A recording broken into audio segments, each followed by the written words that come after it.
All right, let's talk about CRMs, customer relationship management systems. They're pitched as this central nervous system for your entire business, right? They promise to track every single conversation, organize your whole sales process, and of course, help you close more deals. It's supposed to be the secret sauce to growing your company without everything falling apart. But there's a catch, isn't there? For every glowing success story, you hear these horror stories of failure, of projects that just completely tanked. So if this software is so important, why does it have such a bad rap for not working out so often? And look, this isn't just a hunch. The numbers are actually pretty shocking. Research shows that nearly half, a whopping 49% of all CRM projects fail. That's basically a coin toss on a huge investment of your time, your money, and your team's sanity. So you're kind of stuck in this tough spot. You know you need something better than a bunch of spreadsheets and sticky notes, but that fear of a 6-month-long implementation nightmare that ends with nobody even using the software, well, that fear is very, very real. So today, we're going to build the roadmap to make sure that doesn't happen to you. It all kicks off right here with the choice you make. And the goal is not to get wowed by some slick sales demo. The real goal is to put these tools to the test and see if they can handle the actual messy reality of your day-to-day business. And this quote just nails it, doesn't it? Choosing a CRM isn't like picking a new app you can just delete if you don't like it. No, this thing gets woven deep into the fabric of your company, your data, your habits, everything. Ripping it out later is like major surgery. It's painful and it's expensive. You've got to get it right the first time. So when you get that 14-day free trial, you need to become a detective. Don't just click around and look at the pretty dashboards. Ask the hard questions. Try to import a real messy chunk of your actual data and see what happens. Can you, a normal person, not a developer, go in and change a sales stage or add a new field? Does it play nice with the email and accounting software you're already using? And maybe the most important test of all, grab your least tech-savvy teammate, sit them down, and just watch them try to use it. If they're confused, that's a huge red flag. And you absolutely have to look beyond that shiny monthly subscription price.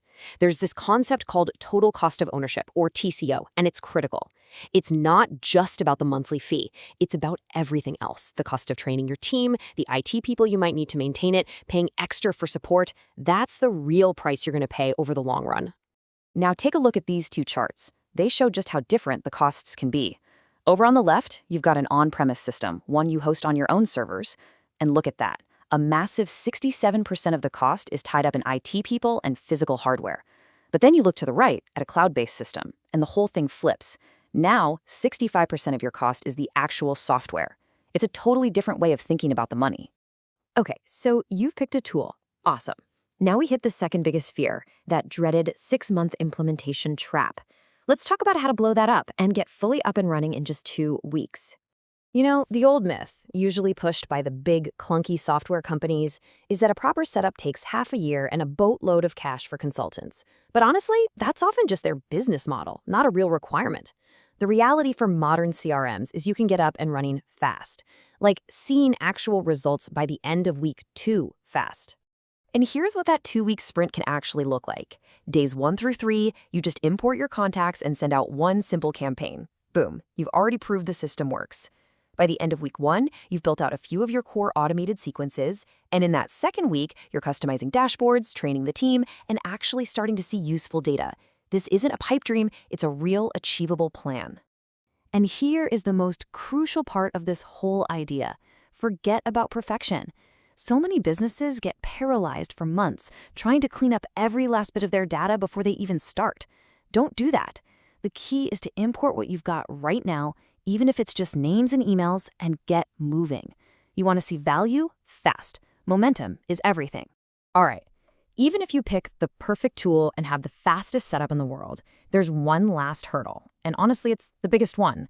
You can have the best technology on the planet, but it's worthless if your team doesn't actually use it. This is the human side of the software, and it's where most CRM projects truly live or die. And the data here is pretty clear. Half of all managers say CRMs are tough to implement. And worse, less than 40% of these systems ever get fully adopted across the entire company. Think about that. This isn't a software problem at its core. It's a people problem. So we have to totally shift our thinking here. A successful CRM project isn't about finding the software with the longest list of features. It's about finding the software your team will actually embrace. and then guiding them through that change. The tech itself doesn't force anything. The people have to want to use it. Now, when you get all of this right, the right tool, a fast setup, and your team is on board, that's when you finally unlock the true promise of a CRM. It stops feeling like a chore, like just more data entry, and it starts becoming a strategic weapon for your business. And that brings us to the ultimate prize, what we call sales pipeline visibility. Now, this isn't just some fancy report with a bunch of charts. No, this is about knowing the truth. Are the deals you think you're going to close actually real, or are they just wishful thinking? Visibility is the difference between hoping you'll hit your goals and knowing exactly why you will. A great CRM helps you spot that truth by flagging all these little quiet signals that a deal might be in trouble. Things you might otherwise miss. Like a close date that keeps slipping for a different reason every week. Or being in the final stages of a deal, but you're still only talking to one person at the company. Or when the next step is always on you to follow up, not on them. These are the early warnings that save you from a nasty surprise at the end of the month. And this is the ultimate transformation right here. Most companies, honestly, use their CRM like a rearview mirror. It's just a place to log what's already happened. But a CRM that's set up right, it becomes a command center. It doesn't just tell you where you've been, it shows you where you're going and what obstacles are in your way. And this quote just sums it all up perfectly. A CRM isn't just a piece of software for managers to look at. It's the system that helps your entire team win more, serve your customers better, and allows the whole company to grow without all the chaos. It's the engine for predictable growth. So I'll leave you with this one question to think about. Take a hard look at how you're managing your customer relationships today. Is your system just a glorified, expensive database where you store info? Or is it a true command center, giving you the visibility and the power you really need to win?